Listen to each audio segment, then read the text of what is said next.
Welcome to Mama Ondo TV, your #1 channel for African royalty, history, and culture.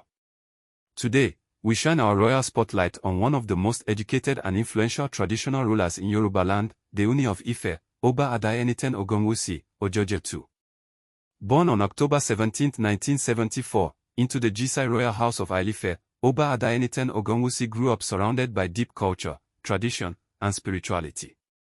From childhood, he displayed a strong passion for learning, creativity, and leadership, qualities that would later define his reign.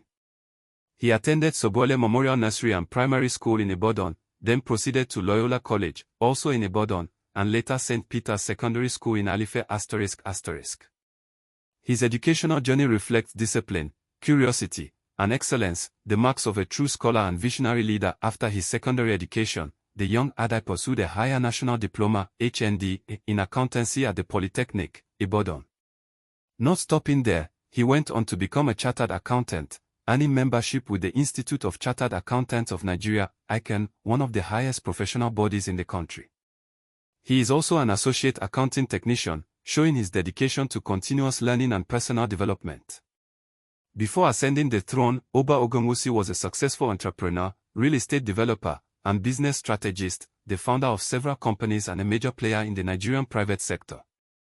His educational and professional background gave him a unique edge, combining tradition with modern knowledge. Over the years, the Ooni of Ife has been recognized for his contributions to leadership, culture, and nation building. He has received honorary doctorates from top Nigerian universities, including Graduation Cap Doctor of Public Administration, University of Nigeria, Nsukka. Graduation Cap Doctor of Law, Ibadan University. In addition, he currently serves as the Chancellor of the University of Nigeria, Nsukka, one of Africa's leading institutions of higher learning. So, what makes the Ooni of Ife stand out as the most educated king in Yorubaland? It's not just the number of degrees or titles, it's his commitment to learning, innovation, and modern leadership. While other kings may also hold university degrees or professional certifications, the Ooni's wide-ranging background in business, accounting, and academia gives him a distinct place among Yoruba monarchs. Since ascending the throne in 2015, Oba Adeyeye Ogunwusi has championed numerous initiatives, from cultural festivals to educational foundations.